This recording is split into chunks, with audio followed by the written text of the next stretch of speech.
उत्तर प्रदेश में 4 नवंबर से special intensive revision SIR यानी मतदाता सूची शुद्धिकरण अभियान शुरू होने जा रहा है। इस प्रक्रिया का उद्देश्य राज्य की मतदाता सूची को सटीक और त्रुटि रहित बनाना है। चुनाव आयोग का कहना है कि इस अभियान के तहत फर्जी और डुप्लीकेट मतदाताओं की पहचान की जाएगी और सही पात्र नागरिकों को मतदाता सूची में शामिल किया जाएगा। खास बात यह है कि यह प्रक्रिया राज्य में लगभग 22 साल बाद इतने बड़े स्तर पर शुरू की जा रही है। राज्य चुनाव आयोग ने SIR प्रक्रिया को पारदर्शी और सरल तरीके से पूरा करने की बात कही है। इस अभियान की तैयारियों के लिए आयोग ने सभी राजनीतिक दलों से विचार विमर्श किया है।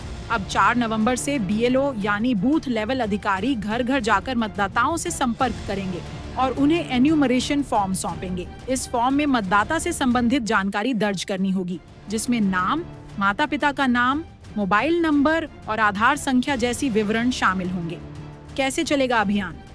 पहले चरण में BLO घर घर जाकर एन्यूमरेशन फॉर्म देंगे, जिसे भरकर उन्हें जमा करना होगा। इस दौरान मतदाता को किसी भी दस्तावेज को तुरंत प्रस्तुत करने की आवश्यकता नहीं पड़ेगी।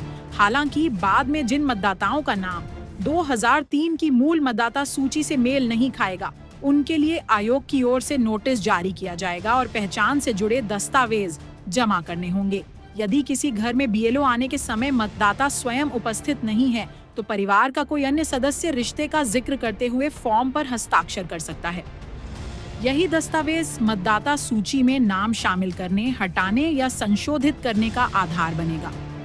किसे कौन से दस्तावेज देने होंगे?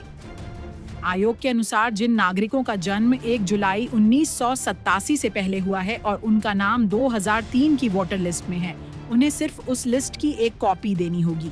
वहीं यदि किसी का नाम 2003 की सूची में नहीं है, तो उन्हें नीचे दिए गए 11 मान्य दस्तावेजों में से कोई एक प्रस्तुत करना होगा। जन्म प्रमाण पत्र, हाई स्कूल या अन्य परीक्षा का प्रमाण पत्र, पासपोर्ट, सरकारी जमीन, मकान या संपत्ति के दस्तावेज, जाति प्रमाण पत्र, 1 जुलाई 1987 से पूर्व का कोई सरकारी पहचान पत्र, मूल निवास प्रमाण पत्र, सरकारी नौकरी का पहचान पत्र या पेंशन रिकॉर्ड, परिवार रजिस्टर की नकल, NRC की प्रविष्टि, वन अधिकार पत्र। वहीं जिन नागरिकों का जन्म 1 जुलाई 1987 से 2 दिसंबर 1987 तक 2004 के बीच हुआ है, उन्हें अपना या माता पिता का प्रमाणित दस्तावेज देना होगा। कितने मतदाताओं को देना होगा दस्तावेज? चुनाव आयोग ने बताया कि 2003 की मतदाता सूची को वर्तमान सूची से मिलान किया गया है, जिसमें से 48% मतदाताओं के नाम दोनों सूचियों में पाए गए हैं। राहत की बात यह है कि लगभग 70% मतदाताओं को किसी भी प्रकार के दस्तावेज जमा करने की आवश्यकता नहीं होगी, क्योंकि उनके नाम पहले से सत्यापित हैं या उनके माता पिता का नाम भी सूची में पहले से दर्ज है।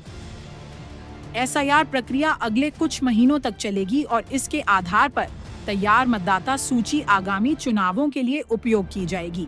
आयोग को उम्मीद है कि इस प्रक्रिया से राज्य की मतदाता सूची अधिक विश्वसनीय, सटीक और पारदर्शी बनेगी। Bureau report, news 80।